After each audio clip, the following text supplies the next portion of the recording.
Good luck, everyone.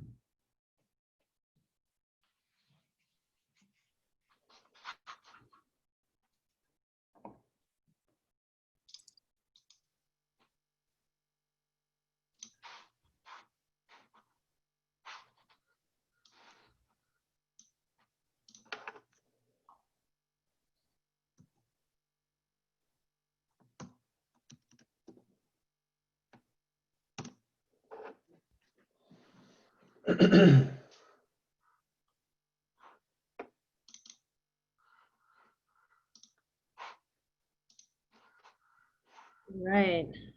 Looks like we have a number of attendees coming in still at a steady stream, so we're going to wait a couple minutes before we kick off.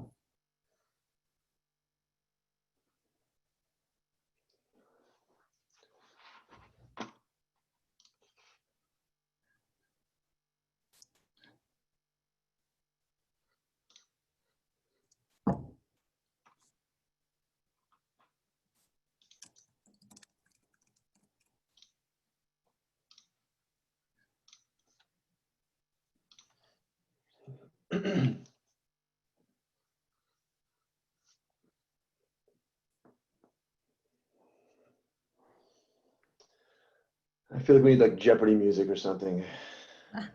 All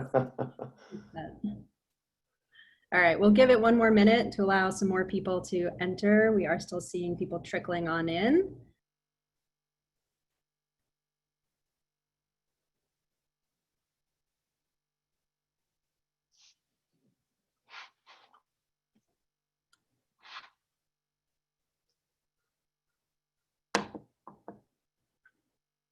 All right. All right, we are going to kick off today. Good morning to our West Coast attendees. Good afternoon to the East Coast attendees. Good day to everyone in between. I'm Kelly Barrett, Head of Strategic Partnerships at Truthset. And on behalf of all of us, we welcome you to the webinar. We are presenting today on the surprising truth about data quality. There's a few ground rules that we would love to take you through. This is not Fight Club. We definitely want you to talk about data quality. But first, we love questions. Ask them all. While we may not be able to answer some of the existential life questions, if anything is relevant to data quality or what Truthset does, we will work to get you answers during this session. You can submit your questions in the Zoom chat below. There is a Q&A area where you can go ahead and submit them. At the end of the session, as time allows, we'll work through a number of them, answering as many as we can get to. The ones we don't get to, we will reach out to the person who submitted them, and we'll go ahead and answer those personally. The other piece is that if you leave this webinar, you go get a bite to eat, you go talk to a bunch of coworkers, you put your head against the pillow tonight, and you come up with a question in the middle of the evening, don't fret. Submit a question to Truthset at questions@truthset.io, pretty easy to remember, and we will get back to you personally as well. Not to fret as well if you zone out for a minute. We all know how virtual working goes these days. We will send out this deck, and I'm actually going to hit the record button as well so we can start talking through that. Oh, it's already recording. Good. So we will send that out in the next few days. You can share, you can do whatever you like. During today's session, if you feel like screen sharing or screenshotting, have at it. We'd love for you to take as many as you want and share. And then what I want to do is introduce us to our three panelists today. We have three veterans of the industry, Scott, Aaron, and John. They're going to walk us through the surprising facts about data quality and really walk you through what the entire Truthset team has been working on bringing to market over the past couple of months. You'll hear from many of the rest of the team through our blog, future webinars, the many virtual conferences going on, and probably just phone calls as we reach out and try to talk to you guys following this webinar.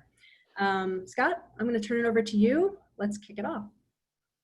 Thanks, Kelly. And yeah, thanks everybody for joining. I really do think you're going to find the content and really the whole mission here pretty interesting, because I can make a safe guess that every single person on this call, and certainly everybody in our industry, is impacted one way or the other by data and data quality. Probably at some point, it's occurred to you, gee, I wonder how good this fuel source is that I'm using to run all these analytics and engines and targeting activities. And you know, we've set out to answer that question. So before I talk about the other folks on the call here, let me just tell you why I founded the company. I've been in this business of marketing and data-driven marketing for about 20 years, like the folks on the screen here. And in it, pretty much in every role, I ran into the problem of data quality. You know, this is my fourth company as CEO, third as a founder, and really this one was the was the culmination or the result of an awful lot of pain and an awful lot of battle scars throughout the years from having to deal with data that just wasn't what we thought it was. You know, and I think what's happened is, you know, the industry as a whole, the whole marketing industry and the data ecosystem has done an amazing job building insanely valuable systems and engines to ingest and process, analyze, and act on data. And people are just starting to realize, wait a second, you know, if I don't put good fuel into this engine, you know, how good is the result that's coming out the other side? So I experienced this in my startups. I spent 7 years at Nielsen running a lot of the big data products there and saw the same problem over and over again. And finally was able to sort of clear the decks and hunker down and solve what I think is one of the biggest problems that we all face around data quality. You know, one of the things that you do when you spend a lot of time in any given industry, as well as be smacked in the face by the same problem over and over again, is you build a lot of relationships. And doing this company, I was able to go handpick the smartest, most capable and competent folks I could get my hands on. And we built an incredible team of data scientists, business leaders, business development folks. So Aaron is on our team, represents the marketer side, as well as the services side from his time at Comscore. John Burbank was a colleague of mine at Nielsen, a former president at Nielsen, CMO and VP of marketing at AOL and AT&T, and a Pampers brand manager at P&G back in the day. We've got a ton of other folks I'd love to brag about, but really let's get into the content. And here's what we're going to cover today. So we're going to talk a little bit about the problem with data quality. I don't want to belabor this point because we all know it's a problem and you just roll your eyes and fall asleep. What's more important, and I think interesting to the folks on the call here, are how we measure and score accuracy, right? How do we do this thing that no one's been able to really do to date? What we've learned as we've analyzed literally billions and billions of records of data from some of the largest data companies in the world, and how we believe data validation can improve your business and all businesses. This is the thing we're going to talk about today. Before we get into those stats, I just want to be clear about a couple things about this company. We are not a data company. We don't own any data. We don't generate any data. We only analyze the probability of other people's data being accurate. So we don't score data. We don't store data. We score data, right? We only have probability metrics that say how good something is. We don't have the data itself. That means we don't enrich data. We don't sell data. We don't target on data. We don't expose data in any way because that's not ours to do. We only develop what we call truth scores, which are an assessment of the accuracy of record level data. So I just want to make that super clear. So a couple stats. Again, you've seen all these different numbers about the cost of data, how much data is being bought and sold. Here's one. It's a big one, $19.2 billion according to IAB and Winterbury spent on third-party data and the systems that manage that data. That's a big, huge number. You know, this world of first-party data, third-party data, record-level data is basically powering everything that every enterprise does these days. Anybody who's interacting with consumers, whether it's a CPG company, a media company, an automotive company, is using record-level data to predict product development, acquisition strategies, retention. It's all running on record-level data. This is a fact, and this is basically how it works and what the problem with all this data is. The way person-level data is composed is pretty messy and pretty complicated, and there's a lot of opportunity for error, which impacts the outcomes of anything you do with that data. Generally, what happens is you build ID pools. Those ID pools can be built from, let's say, a CRM record or a transaction record if you're a Walmart. It can be built from third parties. If you're a CPG company, you don't have a lot of first-party relationships with your customers. one way or the other, you assemble data into a pool, and that pool generally describes the type, the quantity and type of customers either that you have or that you want to reach. And the problem is that even at the starting point, no matter where you get data, even the data you collect yourselves, there's error in it. Someone somewhere is getting something wrong when they build an attribute and try to assign it to an ID. And it's not always wrong. I think on total, it's probably about 30 or 40% wrong. Sometimes it's not wrong at all. Sometimes it's 100% wrong. But in general, as we've looked at hundreds and hundreds of pools of data, both in our past lines of work and also here at Truthset, working with dozens and dozens of companies, we see that there is, as you might expect, an awful lot of data error in these ID pools that are used for these different purposes. And so when you push, the problem is you don't know it. You don't know. See, the guys here in gray, are they incorrect? These are IDs that don't meet your qualifications and don't have the attribute you think they have. You think these are all women? The ones in gray are men, for example. So when you push this ID pool that you think is a thing through these applications, bad things happen, right? The degree of error that's resting in that ID pool, however it got there, is causing wrong targeting and waste of money and low ROI for marketing use cases. It's when you're running it through your customer analytics programs to figure out segmentation across your customer base, for example, you're getting inaccurate conclusions. Your records are wrong to some degree. And even in banking, let's say for security and fraud purposes, we spoke to a bank recently who has a hard time identifying, when a mobile phone comes and applies for a loan, how do they know it's real if it's been in the credit bureaus for 4 years and has a credit history? So being wrong about some portion of that ID pool means that your business is going to suffer, and that's what we're going to try to solve. Just in media and marketing, 21 cents of every dollar is wasted, according to Forrester, based on poor data quality. If $240 billion a year in the US is spent on marketing, do the math. 1/5 of that is wasted. That's an awful lot of billions of dollars getting thrown on the floor. And to dive deep for a second into the programmatic space and the digital data ecosystem, there's a lot of places the data error gets introduced. And you guys may have seen or had a hunch about how some of this error happens. Generally, people just sort of hold their nose and cover their eyes and do the thing. At Nielsen, we stopped and analyzed it. I had an innovation lab at Nielsen. We partnered with Stanford Graduate School of Business to actually study where in the data ecosystem does error get introduced and to what degree. And what we found, frankly, was pretty terrifying, right? At source, we saw that data that was often considered gold standard data was often 20 to 30% wrong at source, right? And then from that point on, it only gets worse. Onboarding suffers from match rates and also error. So depending on the use case, in this case, it's programmatic targeting. You're losing a lot of records and you're introducing a lot of error in terms of someone just getting wrong in terms of which ID matches to which hashed email address and which attribute. From there, it goes into a whole host of hops, skips, and jumps that I think a lot of you folks on the phone are familiar with. It goes into a DMP. It may be expanded using lookalike modeling to hit a reach target. It goes to a DSP. There's a bunch of ID syncs that happen between all these hops and skips and jumps, which also cost data loss. And at the end of the day, you end up with, if you compound it all, which probably doesn't happen every time, but if you do compound it all, you're up to 92, 93% error potentially. That's just not a great situation, and that's kind of what gets us all the way back to, half my advertising is working, I just don't know which half. The last stat here is just a sort of public stat is a recent HBR study of the quality of audience segments in activation platforms, and what they found was it's pretty horrifying. No more accurate than random chance. And I think lots of folks here who have done any targeting on even gender, a binary attribute, which you flip a coin and you're 50% correct.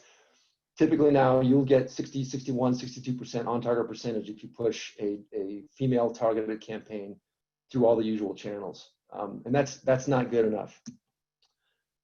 And that, again, same story here. When you take that pool of addressable IDs that you're trying to target and you think are what everyone says they are, because you're using a bunch of agencies and data sources to compose that that new mom audience, when you push it through all of the hops, skips, and jumps of the digital ad ecosystem, what ends up happening is some of your targets are right on target. Some are maybe okay, maybe not, and an awful lot of them are bad. And that's not good for anybody. It's not good for publishers. It's not good for the consumer who receives messaging that's not relevant to their interests, and it's not good for the marketer who is wasting a lot of money reaching ID targets that are not qualified for their campaign.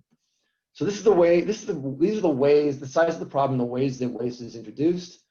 But before we went out and founded a company to solve this problem, all of which we lived through, we actually did quite a bit of validation among all of the folks who would have to be part of this equation, right? And when I talk about the stakeholders, there are three of them. It's data providers. We decided from day one we were not going to generate our own data. We weren't going to align with one single data provider or two data providers. We were going to be N data. We wanted data from everybody. We wanted to compare that data and figure out how good it was by comparing it against truth sets with a pretty sophisticated methodology. So data providers were a key part of the equation. The marketer obviously is at the top of the pyramid, and they need to care about data quality. Sometimes you can launch a company with a really great solution, but if the industry isn't ready for it, it just doesn't matter. So we spoke to the marketers as well. And then the platforms and publishers are important as well. You can't have a solution that's not available. And so we went around and spoke to all the big players who move all the money from the marketers' wallets and bank accounts into addressable advertising, and confirmed that yes, from each constituency, everybody was starting to care more and more about data quality. And it was getting irritating that it was becoming such a large problem, and nobody was coming up with solutions that could really solve the problem. One of the things we really wanted to do was make the thing a pre-bid, pre-buy product. There are a lot of really good products out there that can give you an estimate, a sample, if you will, of the quality of a segment or after a campaign is run. And these are very useful diagnostic tools to figure out what happened after the fact. But what we heard over and over again from everybody in the industry was, in the case of this on the top right quote, we're tired of getting our hands slapped by yardsticks. We want something that can stop the waste before it happens. And so that's one of the key principles of what we're doing. So we did the validation. We found out, hey, everybody says they're ready for this across all the constituencies. If we build it, they will come. So let's sit down and figure out what would be the ideal criteria for a industry-wide data measurement system. John, I'm going to turn it over to you to describe from your Nielsen days and other experience, what would that look like? Yeah, so hi everybody, John Burbank here. What you probably have just heard, or what I hope you've just heard, is that Scott and our team are working on a very, very big problem. And it's a very ambitious thing to go solve it. And so what we've listed here are several criteria that we think we have to achieve to make sure that we actually meet the needs of the ecosystem. The first thing, if you're going to measure, you have to be independent, unbiased, without conflict. Nielsen, ComScore, a referee on a football field, all of them, in order to be trusted, can't have a stake in the outcome. And that's what we're going to be delivering. Second thing is that the methodology that you use can't be a black box. It has to be explainable. It has to be rigorous. It has to be understandable by the audiences that we're trying to serve. The third thing is that we have to have data which is agnostic to all of the different ID spaces, that we're able to add different types of attributes, whether it's demographic attributes or purchase attributes, to make sure that it is as flexible as possible for all of the use cases. Number four, and this is one of the most interesting things, if you think about marketing, marketing generally doesn't follow the rules of a carpenter, right? Carpenters measure twice and cut once. And what we're trying to achieve here is a new thing, which is you can measure the actual data quality before you activate, so that you can actually have the improvement before you spend the money, so you have much greater efficiency, as opposed to spending the money, testing afterwards, and readjusting the next time. We're trying to move that decision, move that quality forward in the process. The fifth thing is that we believe that because the number of use cases for data keep expanding, right? It used to be just desktop, then it was desktop and mobile. Increasingly, it's CTV as well. we have to make sure that the tool that we build is flexible enough to apply to all of the different digital use cases out there. And then the sixth point, which is probably the most important here, is that if you've done things right in building a solution like this, all boats should rise. That is, buyers and sellers, the entire ecosystem should be better off afterwards because of the improvement of the marketplace. So if you're a seller of data, you should be happy that there's some independent party who's looking at the data and being able to help you tell a story about your data and its quality. If you're a buyer of data, you should be very excited because somebody's going to be there with you to help you determine what it is that you're buying and the quality of that data. So that's the success criteria that we set out to solve for this very, very big problem and build a very ambitious solution. And with that, I'll hand it back over. Thanks, John. I'll take it. This is Aaron. I'll take it from there. We'll try to jump into some of the fun stuff now of what I'm sure everyone is wondering. Well, how do you guys do this? Thanks for setting up the problem, and we all understand it's a big opportunity. But so, how are we approaching this space? How are we measuring data quality? And then, how do we believe that's really going to be able to apply and improve your business? So, Scott, we'll jump forward. A few things just to kind of level set on terminology that we use every day. It's what we talk about as we go through the remainder of this. The first is what we refer to as a HIM, which is a hashed email address. It's the primary identity key that we are currently solving the attribute score for. And there's a few reasons that we chose to start with the HIM. We've also looked at mobile ad IDs and we're going to be expanding into others, but the HIM is a very stable identity that we know that we can receive data from our different providers attached to those hashed email addresses. And what we're receiving is attribute data. We look at, right now, we're looking at the very basic demographic descriptors of each of those hashed email addresses. So age, gender, presence of children in the household, household income. We'll talk about the attributes we're going to be adding to our evaluation as we move forward. These are the attributes that we're going to talk about today. And then finally, truth scores. That's the new terminology that we kind of coined. It's literally just a numerical value between 0 and 1, and it quantifies the probability that the match between that hashed email address and the attribute that is asserted about that ID is true, is accurate, right? So those are the very simple definitions that we're going to talk about. So this part's really important, and this is actually one of the things that when Scott first explained to me what he wanted to do with Truthset, this is one of the things that drew me in. And I said, okay, I've lived this issue of data quality and I've experienced it. I've seen it firsthand. I've got the opportunity to go from the buyer side to the vendor side where you peek under the hood. And it's a challenge. It's a big challenge, but I was really intrigued by the approach that Scott and the team wanted to take with Truthset. There's two big pieces of the foundation of what we do. And Scott mentioned it earlier. We don't own data. We partner with providers who do own data. So the first kind of piece of the solution for us is our data provider partners.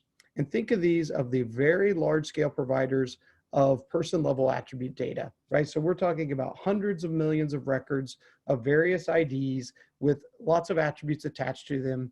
These are the providers that we all go out as marketers and we buy segments from them. We can probably find them in drop down lists on different platforms, but these are the big providers of data. The other piece that's super important then obviously is what we would refer to as our validation truth sets. The important thing to note here is there's no one single validation truth set. As you guys know, there's no panel that's massive enough that can answer every question about data and quality and people. So what we do is we have various ingredients that we bring together, and we actually spend a lot of time evaluating these various sources for quality. What are the quality assurance processes behind the collection of small verified sets of data?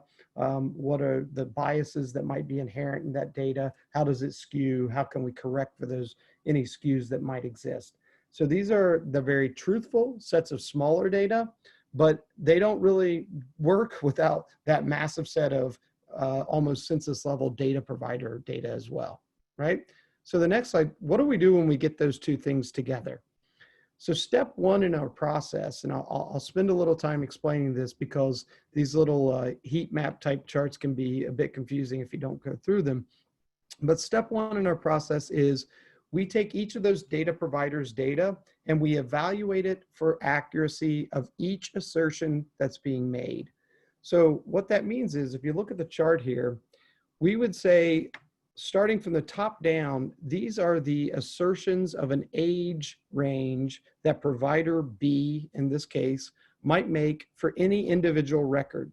And what we're asking is, for each time that provider B asserts an ID falls within the 18 to 24-year-old age range, how often does our validation set agree with that assertion?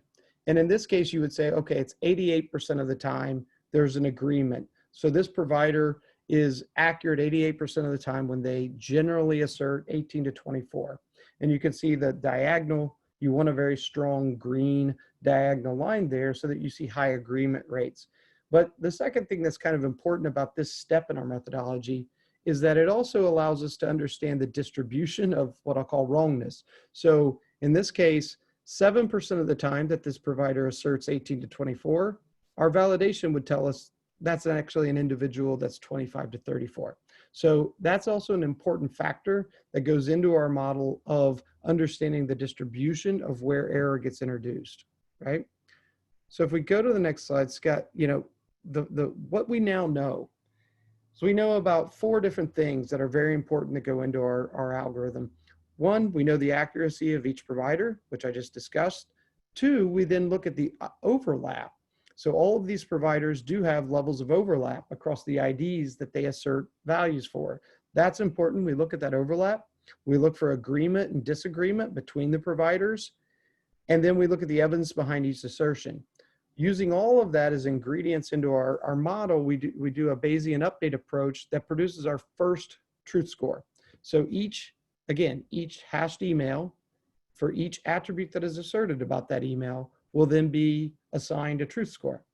But we try to not just stop at that initial assignment. We want to kind of independently then go validate what we would call the veracity of that truth score.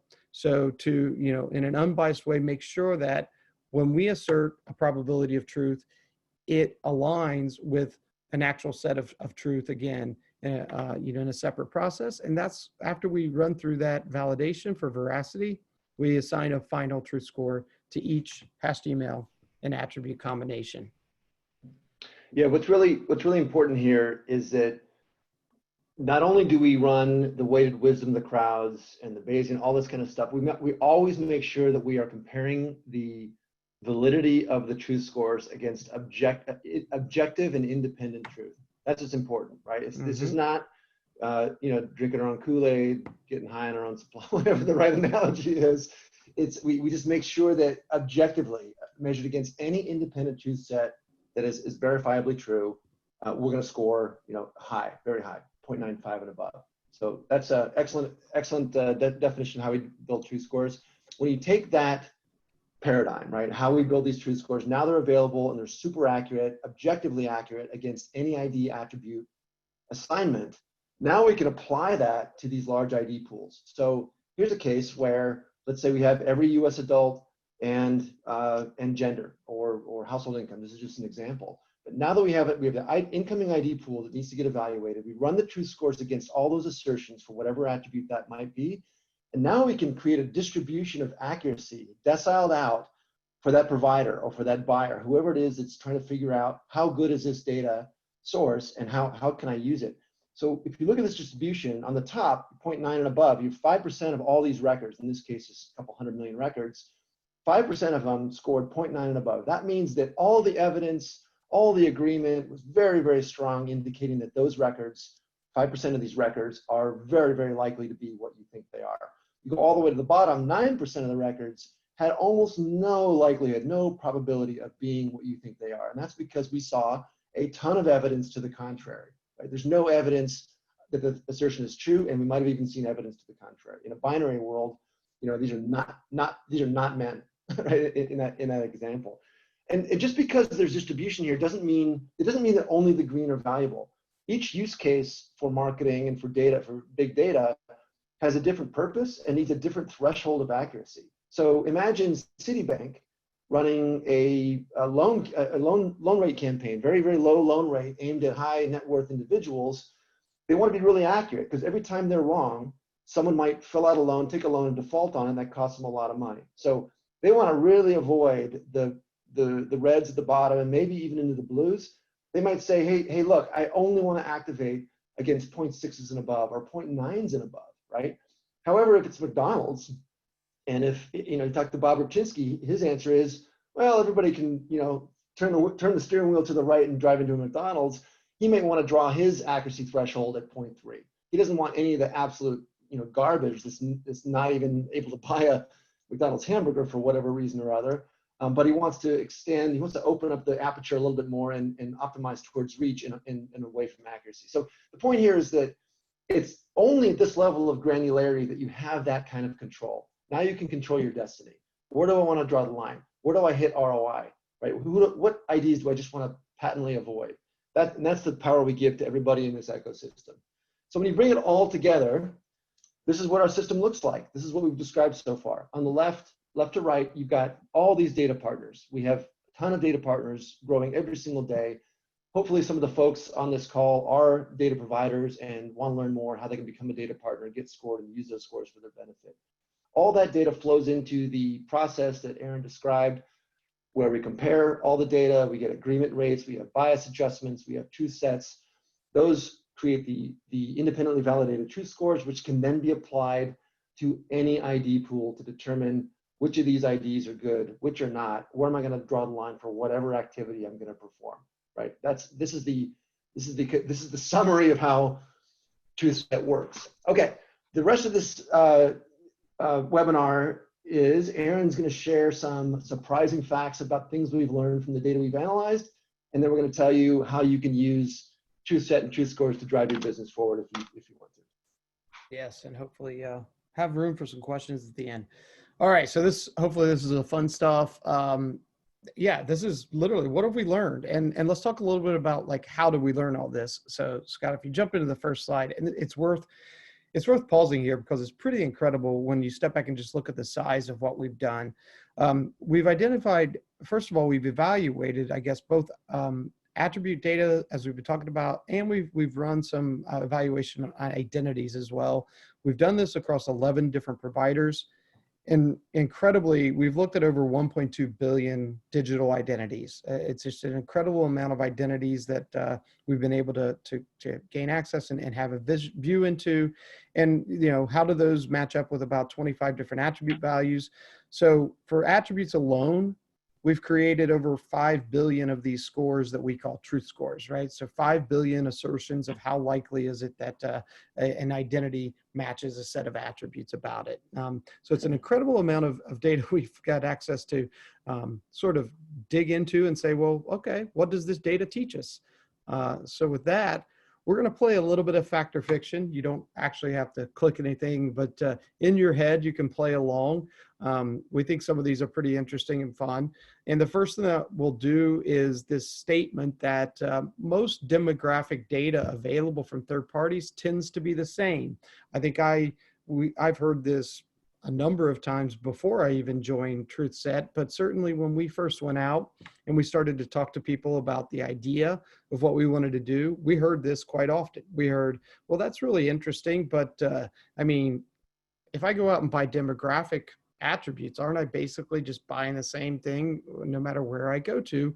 I think it's all coming from similar sources. Well, reality is that's fiction. At least according to the data, it would certainly indicate that is not in fact a true statement. So if we look at just a little bit of data here, one of the first things that we looked at is, as we mentioned, agreement rates. So let's just take a very binary attribute like gender, and anytime we saw all vendors that have participated thus far asserting the gender of the same ID, all those vendors agree only 54% of the time.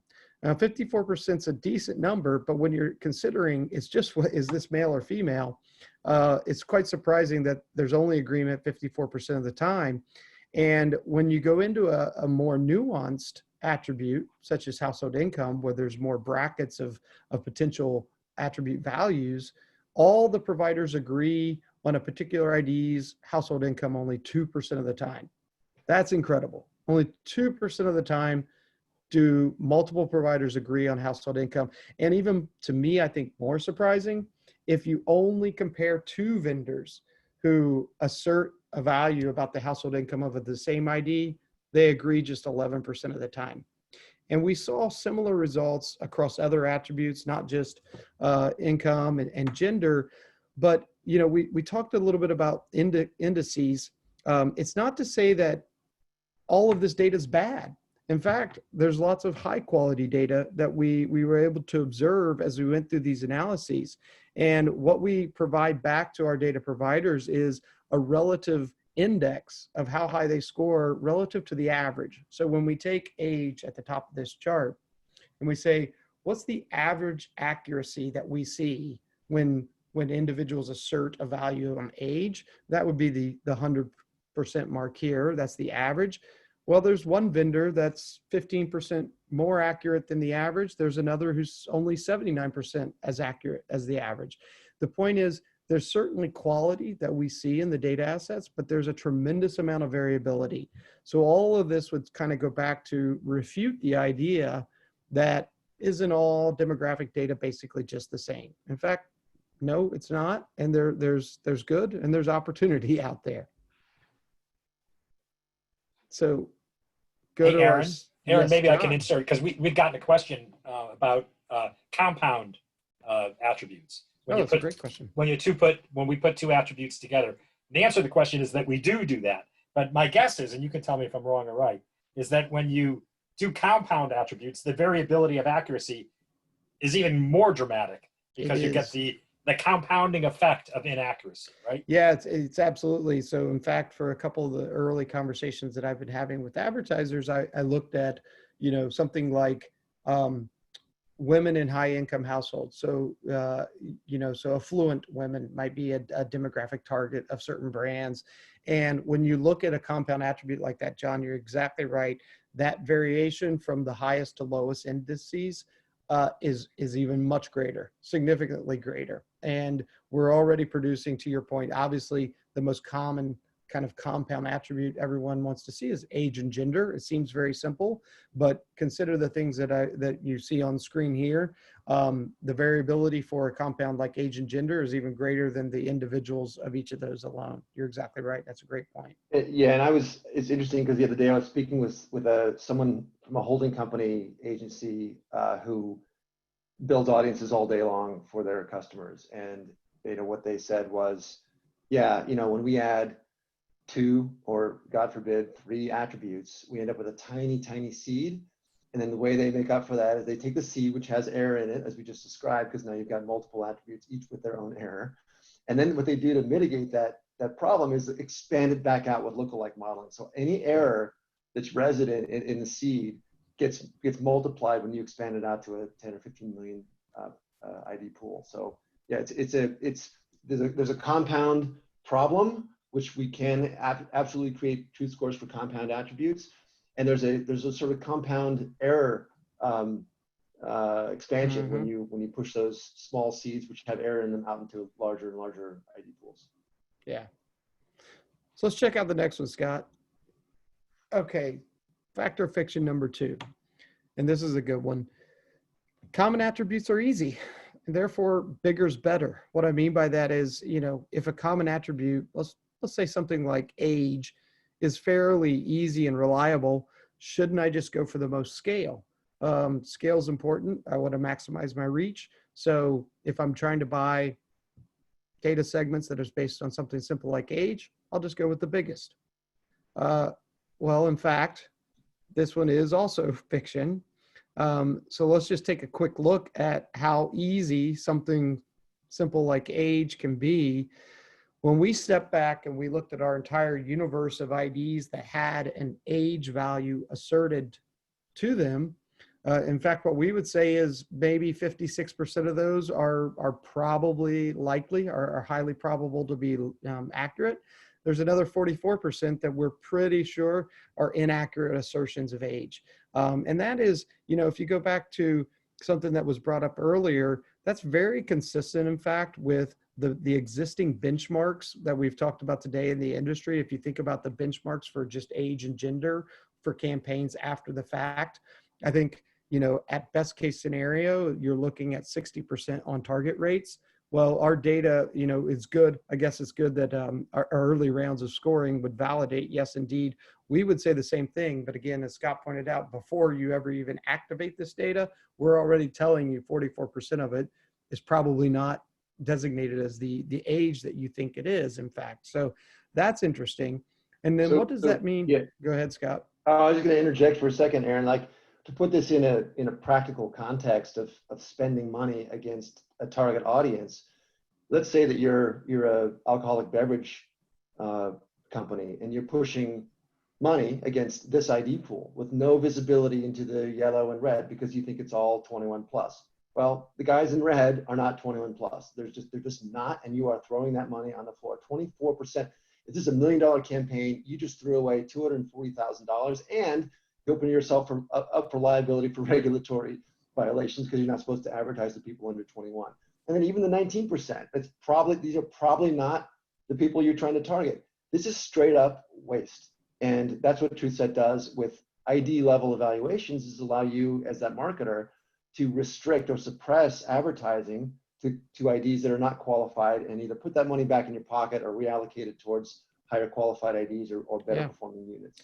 Yeah, and let's carry that same thought process through to the next slide, Scott, because this is is bigger always better, is scale worth it?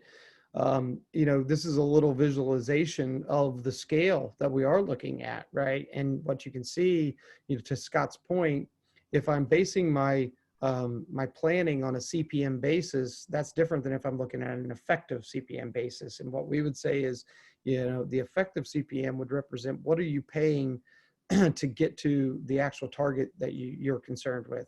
And from what you can see here, scale alone would push me towards provider D in this scenario because they clearly have the highest scale. But when you're looking for accuracy or that real effective scale, it's almost consistent across all four of these providers. And in fact, there's a provider C there that probably has the highest scale of accurate data when it relates to age, right? So there's a lot of deep insights to be gained from this. There's other insights we didn't even put in here as it relates to age. I'm glad Scott brought up 21 plus, because what we saw is oftentimes one of the harder, the easier ages to get accurate tend to be the middle, what we'll call those of us in the middle ages. Those tend to be an easier, more accurate set of segments. We saw it's much harder when you're looking at either a younger age segment or an older age segment to be accurate in those assertions. So there's a lot of insights to be gained when you go down to that record level of accuracy. Hey, Aaron, I just want to make sure people recognize that while we've done all the work to do this, these are illustrations, and nobody should be sitting at home trying to decipher who is provider D. And boy, their data is terrible. Fair point, John. This is real stuff, but don't, we've protected the data companies in this presentation. Certainly. Yep. So here, this is the final fact or fiction we'll make, and then we'll jump to kind of like conclusions and where we go from here. This is an interesting one. The majority of data providers care about quality and want to be scored. That sounds suspect when you read it, because we had a lot of people say, well, wait a second. Why would a data provider want to have a score against their data? No one's done this so far. They are happy to sell their data as it is. Why would anybody want a score against their data? And go ahead and fast forward to the conclusion on this one, Scott. The fact is that statement is very much a fact. And I think Scott had a quote on the earlier slide in the deck that said it was from a major data company. It said, my first inclination when you tell me about this is to hang up the phone, but then my brain kicks in and I realize, no, this is actually great. and it's something I need to be a part of. It's inevitable that this is going to happen. It's going to come to the marketplace, and I really want to be part of it. And we have heard that over that and similar sentiment over and over again as we've gone out and partnered with major data providers. Every one of them will tell you, listen, we know we have no way to really talk about quality today, and we truly do want to bring quality to the industry, to the ecosystem, and we want a way to talk about that quality. We want a way to put a dimensions around that quality. We want a way to highlight it, and so we're very much in support of this effort. We've experienced little to no pushback to the idea of scoring data for quality. It has truly been an embrace of the idea. And without that embrace, I think it would be hard for us to be even where we are. But we're super excited about the potential of where it goes from here, because people do really care about bringing quality to the ecosystem. So Scott, I want to give it to you to. Yeah, good stuff, Aaron. Okay, so by now, hopefully we've communicated the essence and the principles of this company, right? We want to improve data quality for the whole ecosystem. Everybody should benefit. We want to do it. We are doing it at the record level. This is not a sample of a segment or a sample of a campaign. This is every single ID that you've reached or you're going to buy or whatever the thing is. We're doing this pre-bid, if you will, if you're thinking about programmatic, or before the money gets spent, right? We're not trying to be an after the fact, whoops, here's how bad you did this time, good luck next time. Instead, we are trying to fix the problem before the money gets spent, and really bring that level of efficiency to everybody in the marketplace. And I think fourth, really we want to move to a place where we allow everybody in the ecosystem to discern between data sources and ID to ID, and use that knowledge to do a better job running your business, right? So just one little anecdote about the data providers. We were doing a readout the other day to one of the newer providers who joined the data provider cohort. And the chief product officer said, you know what, the things you're telling us are not really that surprising about our own data quality. Like, we had a hunch that we were strong here and we were weak there. But now we know. Like, the reason why we had a hunch is because for 8 years, we've been losing RFPs for that particular attribute. And that's a problem, because it means that every time an RFP comes along, the sales guys get excited, they stuff the pipeline, it's a 90% because and we lose again and again. Now we know that we either pass up those RFPs and just focus on the areas where we're strong and we can win every single time, or we make a strategic investment and start bulking up our assets in that area. So even for the data providers, the variability and the precision and objective notion of truth for data, it's good for them too. So that's what we're trying to do.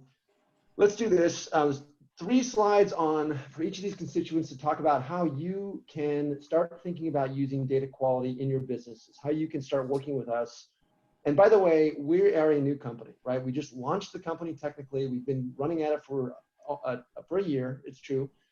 But we are very much in co-development mode, right? We are working in co-development mode with every one of the types of companies we're talking about, with data providers, with marketers, with platforms.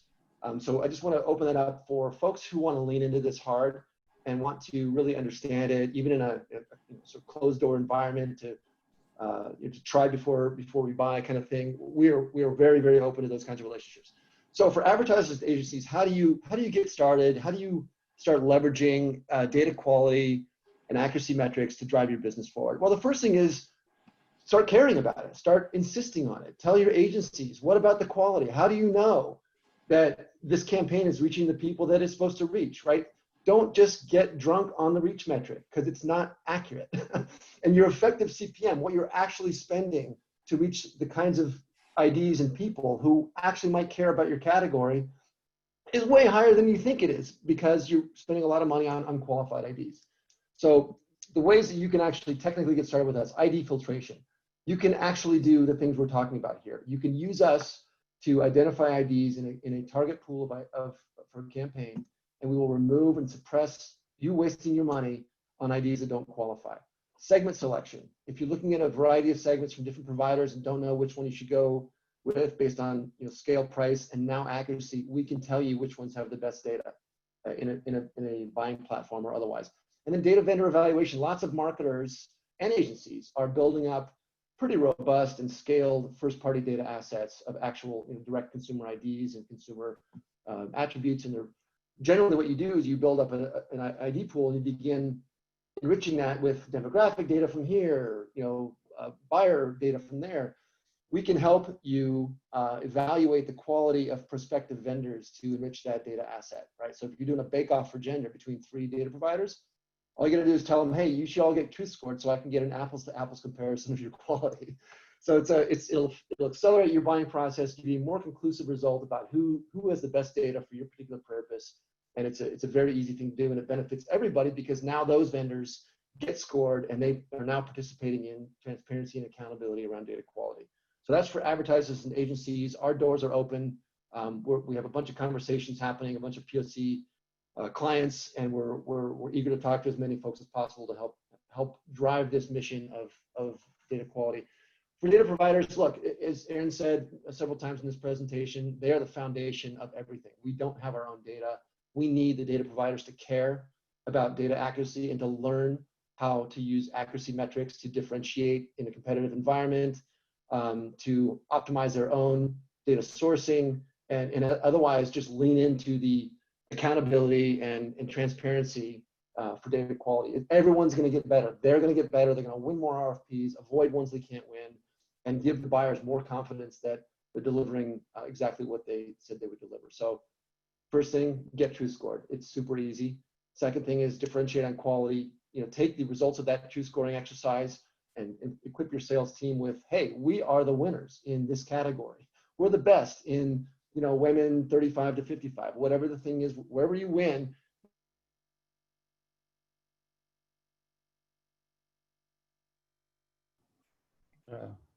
Perhaps. There's a very robust and transparent methodology. Rely on them to find out how good we are. And then for bake-offs, often a buyer will ask you to submit to a test. You don't know anything about that test. Is it good? Is it bad? Is it going to be fair to you? Is it not? You're on the receiving end of a test that you have no visibility into. Instead, understand what we do, lean into it, get scored, and then when the buyer comes along, say, hey, instead of running your sort of poorly orchestrated test that's going to produce an inconclusive result, just use Truthset. This is what they do. So these are the ways that data providers can lean in. Lastly, platforms. Platforms are key, right? I'm talking about really publishers and platforms. These are the entities that are building huge audiences and making them available for buyers. The better they can do at delivering what they say they're going to deliver, right? The better I can do at delivering new moms to that P&G marketer, the higher their ROI is going to be, the bigger my CPMs are going to be, everything's going to be better. So we can integrate with platforms right now on a sort of manual basis where we score segments, on a more automated basis where we can do ID level filtration, where every single ID resting in your platform can get truth scores for the attributes that we've scored. And then finally, to do a full-blown truth score integration where you can surface scores as a buying criteria right in your dashboard. So lots of really cool ways to get started there. Last slide I have, and then we'll do some Q&A in a few minutes, is what's next from us, just so you guys all know where we're going. Really, the first set of answers here is just to make quality available everywhere data is. That's our goal. That means in the marketplaces, in the platforms. We want everybody talking about it, using it, asking their partners to think about quality, not just scale and price. We are going to be pushing a truth score index for the data provider industry. This is going to be great for even for smaller players who don't necessarily get on the radar of big buyers. If Walmart comes along looking for, gender enrichment data, they can look at our Truthset Truth Score Index page and learn about providers that, that they've never heard of before, who have really, really, really good data, or to discern between one provider and the other around quality, not just scale and price. And then we'll have a badging process for providers so that you can show everybody, hey, we've been Truth Score, we are compliant, we are not afraid of accuracy. In fact, we use it to our advantage. We'll show you we're stronger than anybody in the market. And then the other sort of side of our development is just expanding the number of attributes that we have validated. Today we have The common demos, we got age, gender, household income, presence of children, race, and ethnicity. We're already getting asked by many of our partners and clients, hey, can you please go to, dog ownership? Like there's a bunch of B2B segments, custom audiences. These are the things that people want because now that there's truth, it's hard to operate. It's hard to operate with the wool over your eyes again. And then, one of the most sought after sort of targeting segments are purchase-based segments, right? Car ownership, CPG purchase, who are the frozen food buyers? And so we'll be pushing into that towards the end of the year through partnerships with some of the larger, sort of loyalty card and purchase-based data providers. So that's it. That's our company. Hopefully, again, we've left you with a pretty solid understanding of what we do, how we do it. I imagine I actually can see a ton of questions. We've got a few minutes. Kelly, why don't you surface some questions and we'll wrap up the webinar. Yeah, great. Thank you all for sticking with us through the whole hour. Someone did ask if we are sending out the deck. We will send out the deck and also the recording if everything worked out all right. But I urge you to just stick with us for a couple more minutes because the questions coming in are pretty spicy. So one great one, and I think this is very timely with everything that's going on with all of the change happening in our world. Are you guys factoring in the length the data has been in the pool as part of the validation process since the data can get stale or change? We had a brilliant question from one of our data providers, the original development partners, who said, what if you were to hit someone right now who was unemployed or change their income level? So Scott, do you want to talk to how we are working through that with our quarterly releases? Yeah, so you think about somebody who has an attribute. I'll try to make this quick so we can get more questions in. Whatever age, right? Ages change. In fact, they change every year. So they move out of the under 21 and into the over 21 category, and suddenly they're a good target for Heineken. How do we track that? Well, we don't collect data ourselves, but the nature of our business is we have a viewpoint on that ID from N number, from a growing number of providers. And as those providers get smarter, as one of them identifies, wait a second, we have new information that says this ID is no longer 20, now they're 21. And then another provider gets, like eventually the crowd will tell us that the data should be updated and this is now a 21 to 35 record and no longer a 12 to 20 record. And the reason why we have access to all this wisdom is because every data provider that gets scored and is in compliance sends us their data on a monthly basis. So we have a constant refresh, constantly looking at the freshest possible data, even if we're not directly responsible for collecting that data. Great. So I'm going to couple these two questions together. Can you talk through the data source of your attribute truth sets? And then tied to that, how are you getting the verifiably true baseline to compare data sets to? I think those two are very core to our multi-ingredient process. And Kelly, aren't you the expert on that? Sure. Right. One of the other spicy questions is, when are you going to let Kelly speak? Yes. Right. So we are, as mentioned earlier, Aaron touched upon this, we do have a multi-ingredient process. We've talked a lot about the data providers, but we like to think about the wisdom of the crowd there. A great slide that I've seen in the past that we've put together is that your wisdom can look like the two guys in Dumb and Dumber, and you don't want that. You want to make sure that you're fact checking against an external, high touch source of data. Those data sets are not after monetizing in the way of doing segments or scale. They're really deep into research. They have multiple ways to themselves collect the information about that particular user or panelist. And we aren't relying on just one. There's a number of sources that are coming together to be that second check. I say second check, it's really first check. And then as Aaron described, there's a second check at the end for the veracity of our models. So we check to begin with to get that alignment rate, pull the data providers together to have them vote. And then there's the last check of, did our model do what it was supposed to do if we have a holdout sample of that first set? Yeah. And hey, Scott, can I offer a question, even though it wasn't asked? One of the things that I've always wondered about, we're doing a lot of work here. This is a complicated, big system. Could there be an easier way to get to truth? Are there other ways that you explored that you dismissed in terms of validating the truthfulness of data? Well, I'm just thinking, could you have done a survey? Could you have done, other kind? Yeah. And there's lots of lots of smart companies who are running at this problem from different angles, right? There are companies that do really solid sort of accreditation processes to make sure that the way data is collected is compliant and it's responsible and there's freshness and all those different things. And this is a very useful, in fact, complementary capability. There's other companies that might do a survey and sample an audience in a very robust and bias adjustment, balancing, demographic. That's all really good stuff. We decided to do something kind of crazy and audacious, which is we want to have a point of view on every ID. We don't want to tell you after the fact how good you did, right? We want to be able to give you control at the ID level. And frankly, John, I thought about this problem for literally 7 years. I mean, when we were in Nielsen, we were thinking about this problem. And I don't know any other way to solve it. I think this is a pretty good way to do it, especially as we figured out how to help all boats rise and everybody benefit from data quality. Great. This question actually, John, because you've been vocal and we talked about this morning, it's coming at you. So with Chrome's decision to phase out third-party cookies and so many places moving towards authentication, we can understand why you went towards hashed emails. Can Truthset play a role for publishers who are taking a renewed interest in gathering their own first-party data? Anything applicable to like Zeus's Prime with the Washington Post or New York Times, who made their announcement around first-party data and how they're using essentially their authentication strategy? Yeah, so I guess there are a couple different questions in there. Number one is that is cookies a problem for us? And it's not, because we're denominating everything by the hashed email address. And when you think about publishers, it's one of the most exciting use cases, because publishers today are sending out inventory, valuable inventory, and they're sending it unknowingly to the wrong people.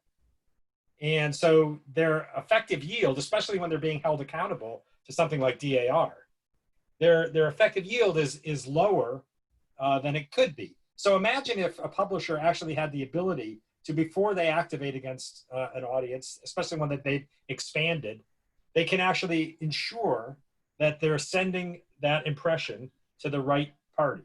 That means that they'll be able to allocate their available inventory in a way that's much more efficient and drive the highest possible revenue from their available audiences. So big opportunities for publishers here. Fantastic. All right, let's see if we've got one more. Let's see. Okay, so we've heard a lot about data providers. They've